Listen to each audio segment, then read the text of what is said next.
Hi guys, and welcome back to my YouTube channel. This intro is going to be a little bit shorter than my previous one. My previous one was really just an introduction to me, who I am and why I'm doing this.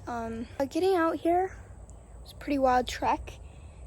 People don't talk about how terrifying the walkout is, especially when you're by yourself. I couldn't film most of my walk out here. There's so many webs that I had to walk around through. Not on purpose. I tried my best to, steer clear of any spider webs, just trying not to destroy their little homes, but it's really difficult when there's so many around. It's kind of terrifying being out here by myself, but I'm just kind of trying to reassure myself that I'm okay, I am safe, I'm going about this the best way that I can, and I have you guys with me. Here we are on this side of this building. It is very, very tall, much taller than you would think. Very, very cool location. As you can see, like I said, it is very, very tall. The last time I was here was with, sorry, I'm going under some trees. The last time I was here was with some friends, and we ended up having to, as I'll show you in just a minute, rip the window open so that we could climb in. And then we had to end up, firemen kicking the door open so that we could get in and walk around. So that was quite the hassle, but it was definitely worth it getting to see everything inside. Yeah, let's pull this branch back and get down over here. We have the building. I'm gonna hop onto this.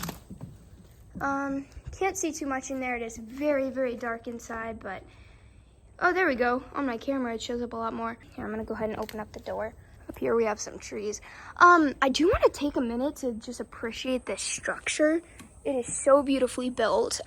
It is definitely a really gorgeous structure. In my opinion, I think it could have been some sort of like hangout house, just like a group place to go hang out and stuff.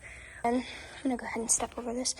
There's definitely tons and tons of stuff in here, and there's no way I'm gonna be able to go through all of it. There's so much cool stuff in here. Last time I was here, this is where I started out, is this little trunk. It was shut. It wasn't locked though, which really surprised me that it wasn't locked.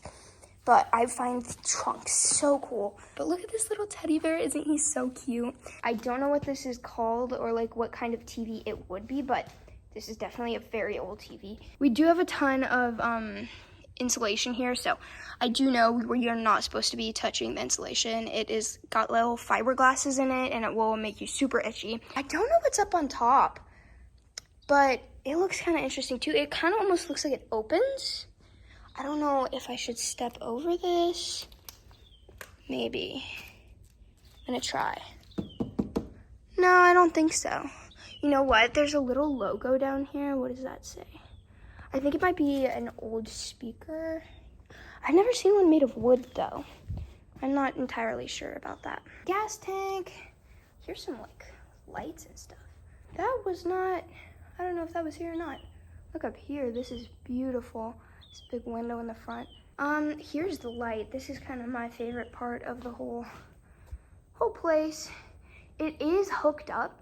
Like they weren't just here for storage. There's a plug-in that runs over there, which it doesn't look like a super beautiful plug-in, but I do kind of wonder, what that was here for.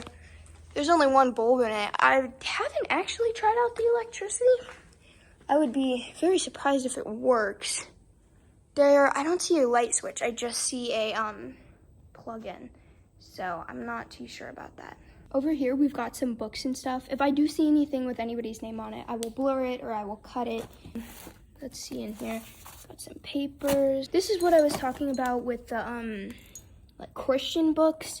I didn't really, go through any of this in depth. I was just kind of looking over the top of it. I'm being a little cautious. I don't really know what kind of bugs or anything could be hanging out in here, but it seems like a Boy Scouts book. There's a clipboard. Let's see. Pre-K book. I don't know how deep I want to go in there. There seems some older books right here. A little further back in time. What do we got? The Girl's Guide to Hunting and Fishing. Seems like a lot of Boy Scouts, Girl Scouts, maybe kind of school coded. Smith's Bible Dictionary. see, got some more kids' books, it seems like. Antichrist. Oh. That's an interesting one. I'm gonna put that down.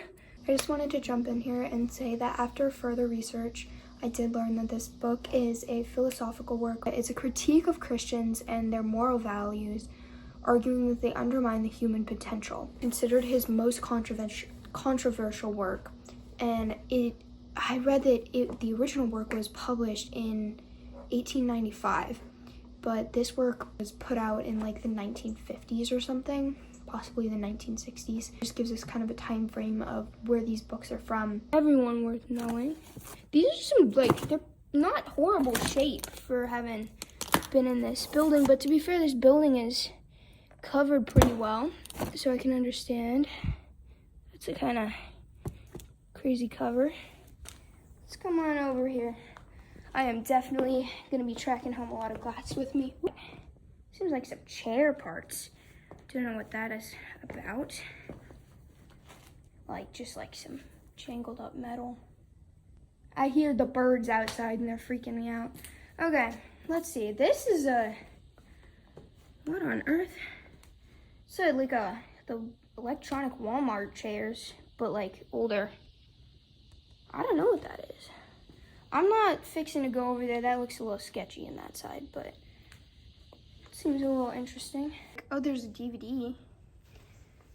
Interesting. Trucks. So it kind of makes you wonder, you know, like they left in a hurry or they just forgot about it. I think this is something that goes kind of in like the floor, like as a centerpiece, like in the bottom of a hotel floor or like a bathroom floor or something. I kind of question, you know, where all this insulation came from, because this comes like out of the walls. So, you know, honestly, the walls of this place look quite unfinished. So maybe they hadn't completed building and like putting everything they wanted to be inside of this place. Oh, let's look at this thing. What on earth is that? Blanket in a capsule. Oh, that's like a survival thing. There's definitely a very constant theme. You know, maybe it was some kind of a bunker. There's definitely a kind of survival theme. We've got like all of this like propane stored up. I think that might be oil of some kind. Just random things for like kids to be able to stay here for a long time. Kind of a family to be able to stay here for a long time. Somebody who likes alcohol a lot to be able to stay here a long time. Maybe that's what this place was for. Look up here again. I don't know what's up there. I'm a little scared to go up there. Don't think I'll be making it up there today at least, but it's definitely very interesting. Based on everything that I found and kind of drawing everything kind of together into one big picture with all of the sofas and like area for sleeping, all of the kids' toys, all of the books, kind of the genre of books that we were finding. I say we like we went together. But it does kind of really feel like I'm bringing someone with me, you know, being able to bring this camera with me and everything, and I really do enjoy that. But just based on all of that, I do think it was kind of some kind of failsafe or kind of like shelter, a place to stay outside of their home if they had needed somewhere else to go. So I brought this all home and I talked to my mom about it. My mom is the one who rents this house, obviously. Based on what she said about previous owners of this house, who also owned all of these acres and all of the abandoned houses, she mentioned that the previous owner of this house had like a history of like mental illness, and so in what could have been a delusion, a paranoia, she could have built this kind of space where her or her family could have gone to in case of something kind of religious oriented, some kind of end of times or along those lines. So that's kind of the conclusions that I came to. On the walk back to my house, I did end up getting a lot of anxiety kind of building up a little bit after that. So I did end up calling one of my friends to kind of stay on the phone with me while I walked back through the woods. So did I really successfully go this alone?